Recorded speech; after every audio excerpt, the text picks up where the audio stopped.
motivation et engagement.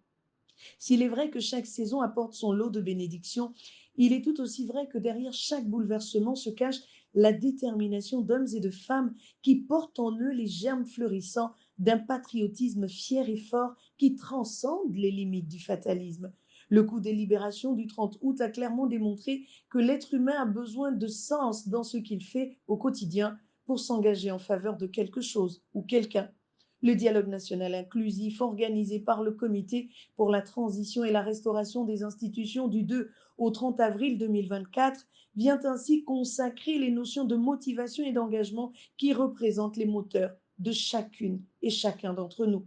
En 1954, c'est un rappel, le psychologue Abraham Maslow a rappelé que les motivations d'une personne répondent à l'insatisfaction de ses besoins, lesquels sont hiérarchisés.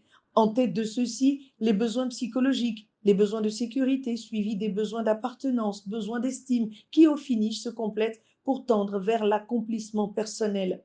Et d'ailleurs, on le sait depuis Aristote, l'homme par sa nature d'homme ne saurait se passer de la politique parce qu'elle lui est, pour ainsi dire, consubstantielle. Seulement voilà, le délitement de l'engagement politique, l'ère du scepticisme dans notre pays présente de nombreux symptômes, semble aller de pair avec l'affadissement du lien national. Il est bien loin le temps des engagements radicaux de 90. Les années 2000 ont fait naître des désillusions extrêmes, le désenchantement démocratique, le dépérissement des idéologies, l'indifférence politique, l'extinction de toute passion pour la chose publique. En une décennie et plus, on est passé de l'émergence à papa a dit oups à la dictature dominante du politique. Le CTRI, à travers un chronogramme d'action, vient donc mettre fin à ces pratiques qui ont longtemps fragilisé la société gabonaise. Fini donc la politisation de la chose publique où les uns ont droit de citer sur les autres, où le fils d'eux peut se targuer d'être au-dessus de toutes les lois, au-dessus de la morale et même du bon sens. La somme des recommandations rendues publiques ce jour font apparaître une seule réalité. Les Gabonais ont besoin de sortir de cet état de léthargie dans lequel gît le pays depuis des décennies. Un pas de plus a été franchi par le général président ce 30 avril, lui qui, à son arrivée, avait promis à ses compatriotes de restaurer leur dignité, en plus de restaurer les institutions. Les Gabonais d'Epeka, de Kingele, de Moulenki-Binza ou d'Obiliville, de Ngomo, ne seront plus cités comme les grands oubliés du Gabon. Oui, les recommandations du dialogue ont réglé les pendules du pays à l'heure de la méritocratie.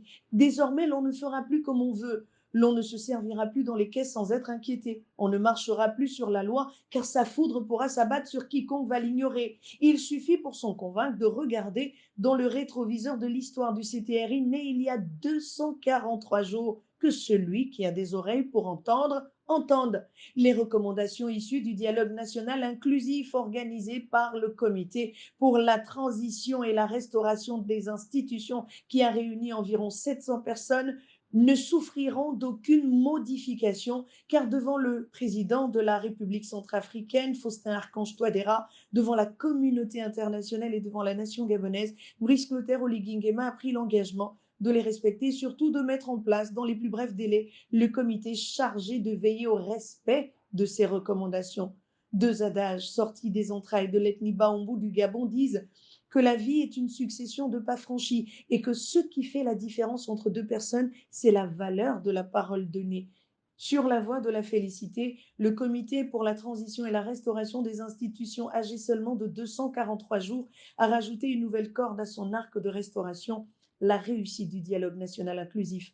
Les hommes en treillis ont une fois de plus démontré que l'intérêt général sera toujours au-dessus de l'intérêt d'un groupuscule. Gabon d'abord plutôt que mon frère d'abord, Gabon d'abord plutôt que mon ethnie d'abord, Gabon d'abord plutôt que mon parti politique d'abord.